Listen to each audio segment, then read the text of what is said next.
Histoire d'en dire plus.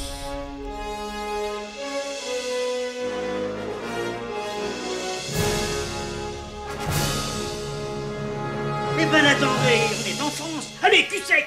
Hop.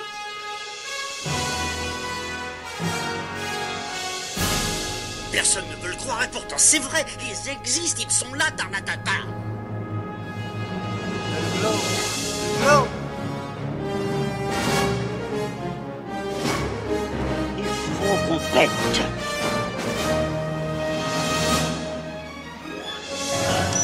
Voyons, le circuit branché, correcteur temporel temporisé.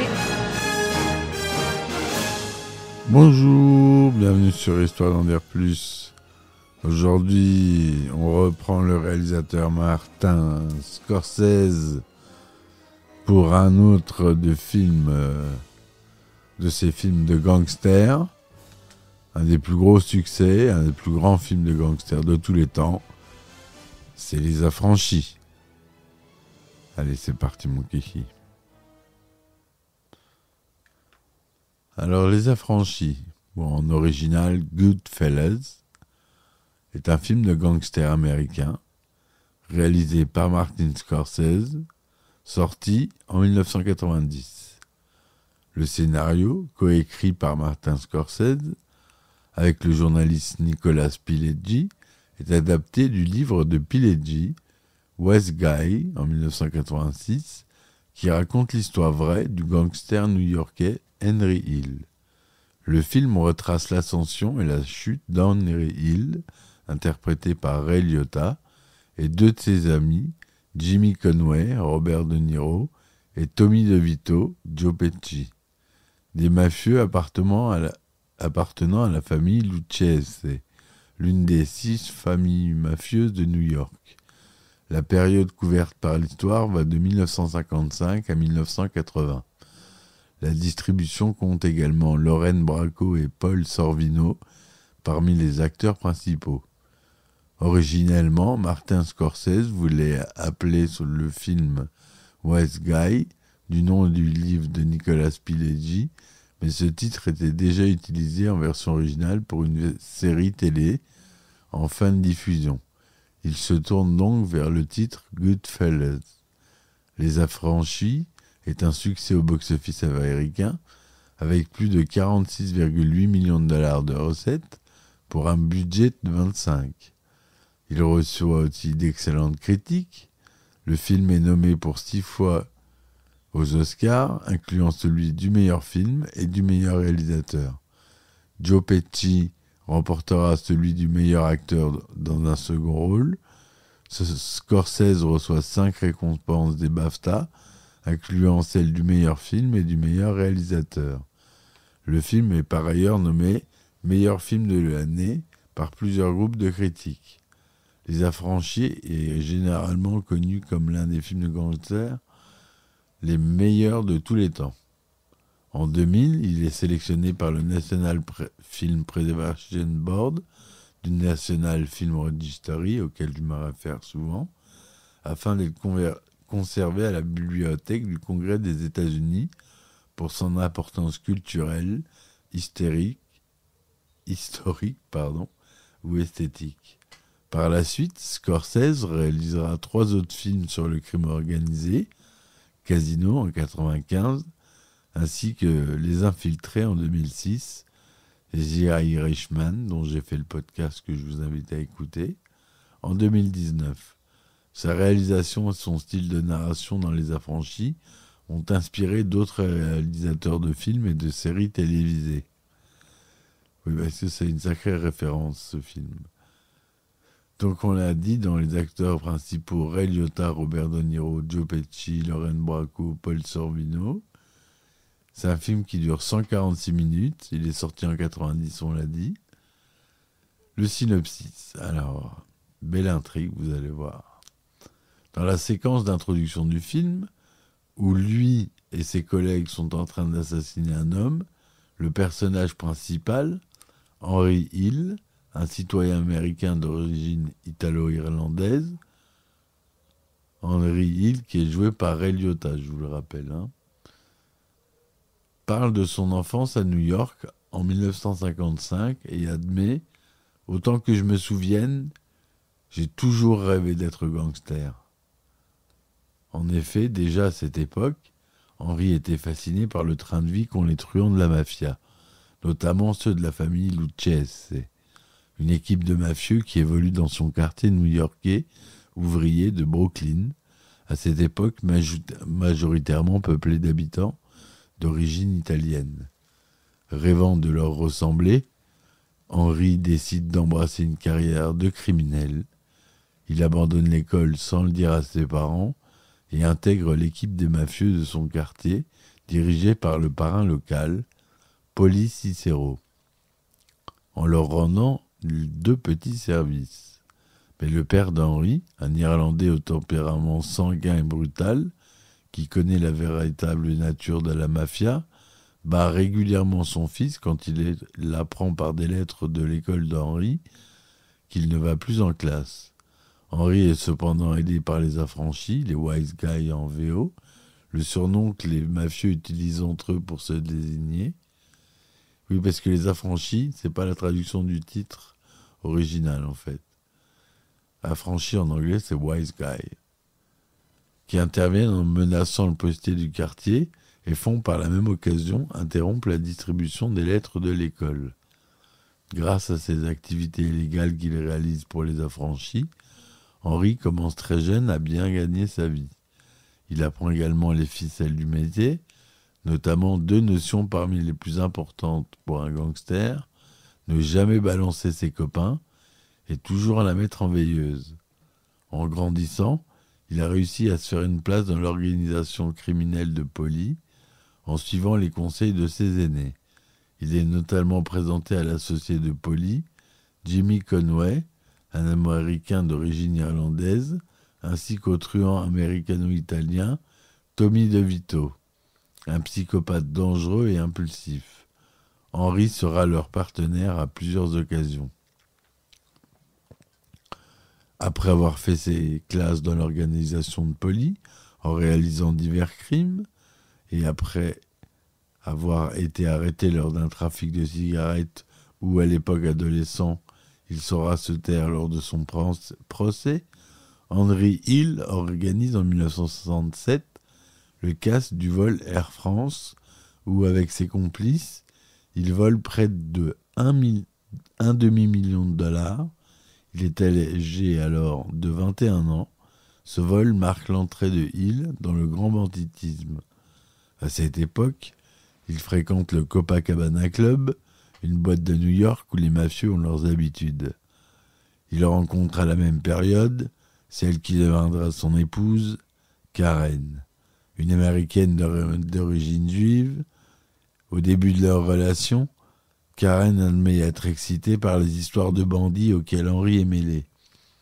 Ce dernier, utilisant son aplomb et son charme pour la séduire après un premier rendez-vous qui s'était mal passé entre eux, elle tombe également sous le charme quand Henry la venge d'un homme, un voisin d'en face de chez elle, qui avait tenté d'abuser d'elle. Henry lui casse le nez avec la crosse de son revolver et menace de le tuer. Les deux se marient peu après et fondent une famille. Karen, apprenant les activités criminelles de son mari, sans que cela ne l'émeuve beaucoup, et fréquentant la famille des affranchis, notamment les épouses des autres truands, qui vivent en milieu clos les uns avec les autres. En juin 1970, alors propriétaire d'un bar dans l'arrondissement du Queens, Henry assiste les truands Tommy DeVito et Jimmy Conway quand ces derniers tabassent de son établissement le capot, le chef, Billy Batts de la famille Gambino, après que ce dernier, récemment sorti de prison, a manqué de respect à Tommy en le traitant de cireur de chaussures, une occupation de Tommy quand il était jeune. Batts, en tant que haut gradé de la famille Gambino, s'était permis de railler Tommy en se croyant intouchable, car du fait de son titre, il ne pouvait être attaqué sans l'accord des autres membres de sa famille. Se rendant compte que cet acte pourrait entraîner leur mort à tous les trois, Henry, Jimmy et Tommy cachent le corps de Batts tous ensanglantés, bien qu'encore vivant, sans que ces derniers ne le sachent, dans le coffre de la voiture d'Henry, et après l'avoir entendu se débattre dans le coffre, comme montré dans la séquence d'introduction du film, décide d'aller le tuer et de l'enterrer dans un endroit isolé, hors de la ville. Ils seront contraints de déterrer son cadavre et de le changer d'endroit 6 mois plus tard, quand celui-ci menace d'être découvert au cours de travaux d'un projet immobilier. Henry, tout en étant marié, entretient une relation extra-conjugale notoire avec une autre femme, Janice Rossi. Quand Karen s'en aperçoit, elle menace de tuer Henry avec son revolver, mais ce dernier parvient au dernier moment à lui faire reprendre raison. Peu après, Polly, essayant d'arranger le coup, envoie Henry, accompagné de Jimmy Conway à Tampa, en Floride, pour récupérer l'argent d'un bookmaker. Pour intimider le mauvais payeur, les deux hommes suspendent leur victime au-dessus d'une cage à lions d'un zoo, mais finissent néanmoins en prison, la sœur du parieur se révélant être une secrétaire du FBI qui les dénonce à la police. Henry et Jimmy sont condamnés à 10 ans de prison. Henry purge sa peine dans une prison de New York. Jimmy, quant à lui, est incarcéré à Atlanta. Il y retrouve Polly, qui purge une peine d'1 an pour outrage aux forces de l'ordre. Et par manque d'argent, se résout à faire secrètement un trafic de médicaments pour subvenir aux besoins de sa famille. Henry est libéré en 1978. Par la suite, Henry et la bande des affranchis de Polly commettent un très gros coup, le vol de la compagnie aérienne Lufthansa, dérobant près de 6 millions de dollars à l'aéroport de New York. L'affaire, qui fait sensation, est relayée dans les médias, les policiers s'activant pour retrouver les coupables. Durant la même période, Henry s'implique de plus en plus dans son trafic de stupéfiants et du fait de son succès, prend comme associés Jimmy et Tommy, alors que leur boss Polly avait interdit à quiconque de son équipe de tremper dans ce genre d'activité. Henry poursuit son infidélité avec une amie de Janice, Sandy, une toxicomane qui participe à son trafic de stupéfiants. Les choses commencent à mal tourner quand plusieurs membres de la bande se mettent à acheter des biens extravagants et tapageurs avec leur part de l'argent du vol de la Lufthansa, ne suivant pas le conseil de Jimmy, qui leur avait pourtant dit de ne pas attirer l'attention sur eux. Jimmy, devenant paranoïaque, fait assassiner petit à petit tous les membres de l'équipe ayant participé à l'opération, de peur de se faire prendre par la police. Henry, qui s'était tenu tranquille, est épargné. Tony se fait ensuite tuer. Alors qu'il est nommé capot par ses chefs, il est tué par Teddy, le frère de Polly, et Vinny, les chefs de l'organisation, après que ses supérieurs ont découvert qu'il était impliqué dans l'assassinat de Billy Batts, et aussi pour plusieurs autres choses. Cette mort entraîne le chagrin de Jimmy Conway, ami proche de Tommy, mais Henry affirme qu'ils ne peuvent rien y faire, car ce sont des histoires de macaroni dont lui et Jimmy, n'étant pas intégralement issus de parents italiens, sont étrangers. En 1980, Henry Hill est l'un des rares survivants de la bande des affranchis de Polly. Il s'apprête à faire un gros coup dans le trafic de stupéfiants avec ses associés de Pittsburgh. Mais à cause de sa forte dépendance à la cocaïne, il commet des impairs et après avoir été trahi par une de ses équipières qui a fait l'erreur de téléphoner chez lui et non d'une cabine téléphonique, il est arrêté par la DEA qui l'attrape chez lui par surprise dans une opération menée de longue date. De retour chez lui à sa sortie d'interrogatoire, Henry apprend que Karen, qu'elle a vidé l'équivalent de 60 000 $ de cocaïne dans les toilettes, ayant eu peur que tous les agents des narcotiques n'entrent chez eux pour fouiller leur domicile. Ce qui était la planche de salut pour Henry, maintenant évanoui, le met lui et dans sa famille dans un total dénuement.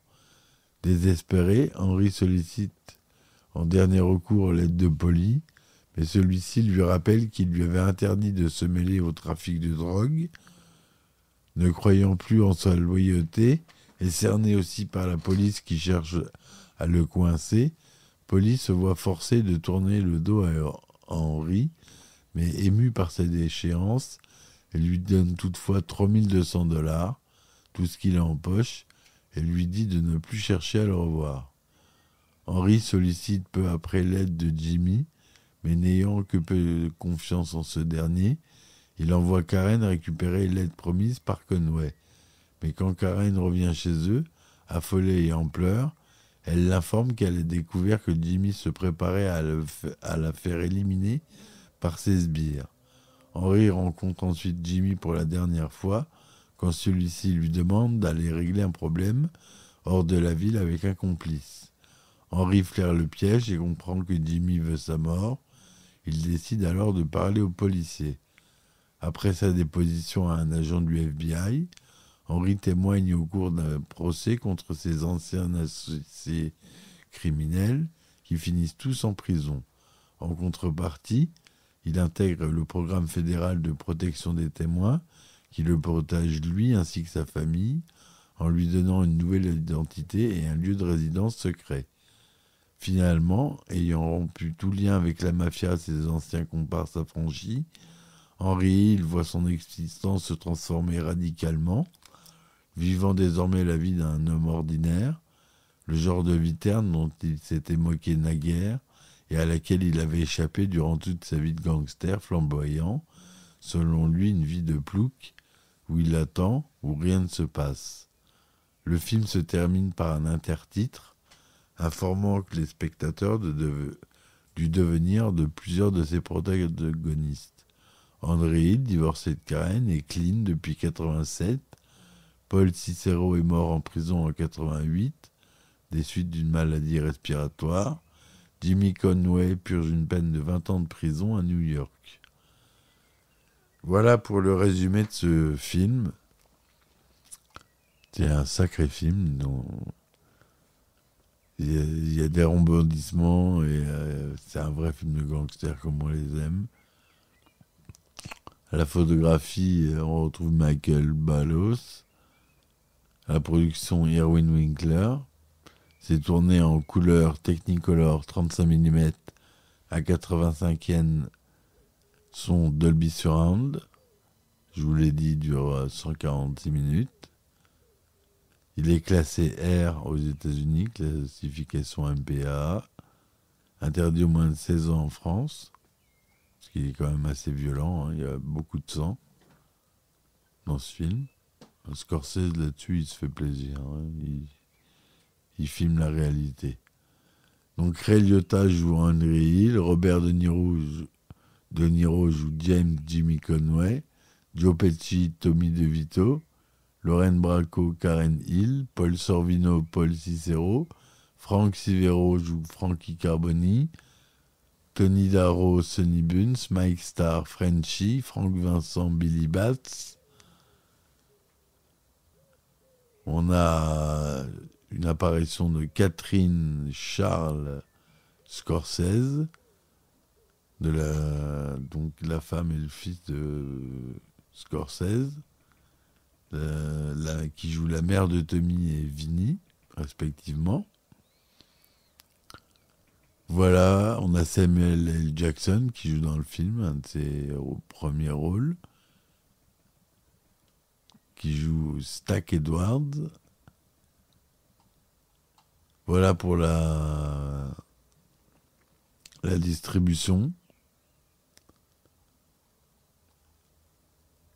Donc, pour la production, Les Affranchis, basé sur le livre Wise Guy de Nicola Pileggi, un journaliste spécialisé dans le monde de la mafia. Martin Scorsese, qui à l'époque ne voulait plus faire d'autres films sur la mafia, après Mean Street en 1973, consulte un jour une critique du livre de Pileggi, ce qui l'incite à le lire, tout en travaillant sur le long métrage qu'il réalise à cette époque, La couleur de l'argent, en 1986. Ayant toujours été fasciné par le monde des mafieux, Scorsese est attiré par le livre de Pileggi, car il s'agit, selon lui, de la représentation la plus honnête des gangsters qu'il ait jamais lue. Le réalisateur est également attiré par les aspects documentaires du livre. Le livre Wise Guy donne une idée de leur vie, les gangsters, au quotidien, l'ennui, comment ils travaillent, comment ils prennent en charge les boîtes de nuit de certains et pour quelles raisons. Cela montre comment ils fonctionnent. Scorsese imagine Les Affranchis comme le troisième film d'une trilogie imprévue des films qui ont examiné la vie des Italo-Américains sous des angles légèrement différents, et l'a souvent décrit comme un film sur la mafia fait maison, dont le sujet est l'argent. C'est de cette manière qu'ils font les affaires. Par la suite, le cinéaste sait quelle approche utiliser pour son film. Il dira « Démarrer Les Affranchis comme un coup de feu et constamment accélérer à partir de là, presque comme une bande-annonce de 2h30, je pense que c'est la seule façon de percevoir l'exaltation que produit ce mode de vie et de comprendre ce pourquoi celui-ci captive des tas de gens. » Selon Pileggi, Scorsese l'aurait appelé sans prévenir et lui aurait affirmé « J'ai attendu ce livre ma vie entière ». Ce à quoi Pileggi lui aurait répliqué « J'ai attendu cet appel ma vie entière ». À l'origine, le film devait être tourné avant La Dernière Tentation du Christ en 88, mais lorsque les fonds de La Dernière Tentation du Christ furent rassemblés, Scorsese décida de reporter le tournage des Affranchis. Le film est tourné de printemps à l'été 89, notamment à New York, dans l'arrondissement du Queens, dans les États de New York et du New Jersey, et à Long Island. On a dit pour un budget de 25 millions de dollars. Scorsese met aussi en place une narration en voix off, s'inspirant de la séquence d'ouverture du film Jules et Jim de 62 de François Truffaut. Voilà, le montage ayant été longtemps travaillé, la montante du film, Thelma Schoonmaker, déclara qu'il lui semblait qu'elle n'avait coupé qu'une seule scène tournée, celle où Henri, petit garçon, apprend à boire des expressos. C'est pour dire la précision du réalisateur. On a une superbe BO et composée pour la plupart de titres connus.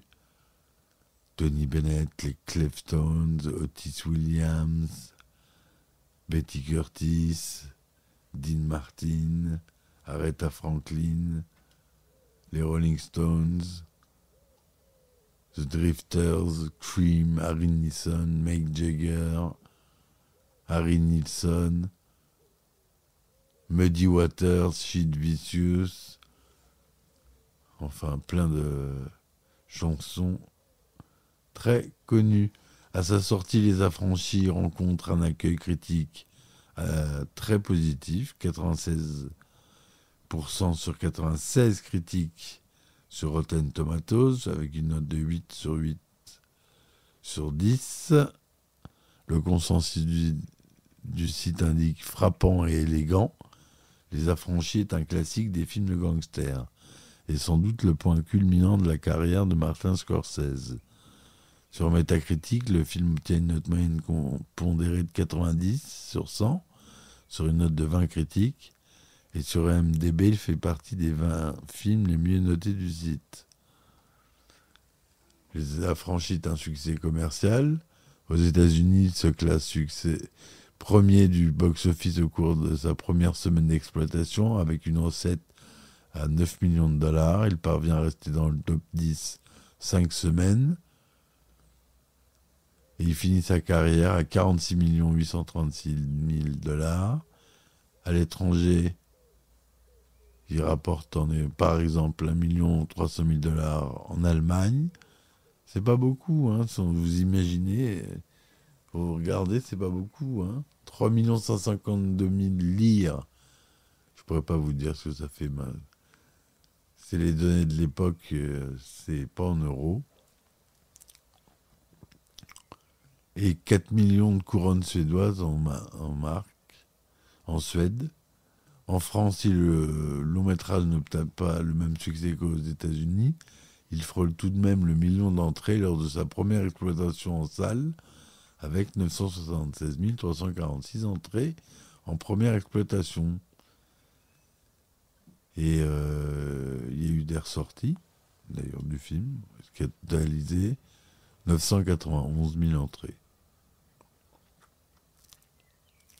On a eu des références dans les Animaniacs, des Affranchis, dans les Griffins, la série d'animation, dans la série télévisée Les Sopranos, dans le roman Malavita et dans son adaptation cinématographique. Donc c'est un film qui a marqué son époque, un film que si vous n'avez pas vu, ça vous manque. Il vous manque quelque chose, je vous le dis. Il faut vraiment le voir.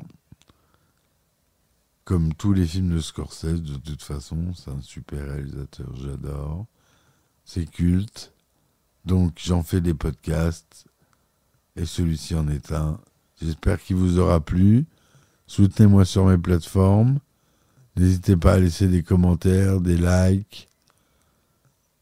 Merci de me supporter. Je vous dis à très vite pour un nouveau podcast. Et ciao! Histoire d'en dire plus.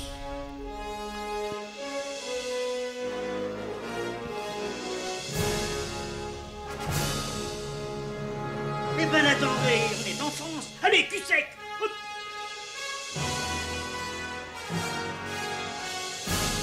Personne ne veut le croire et pourtant c'est vrai, ils existent, ils sont là, Tarnatata.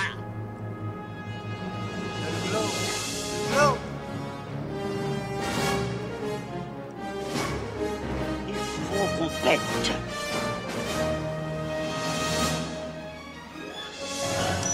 Voyons, circuit branché, correcteur temporel temporisé,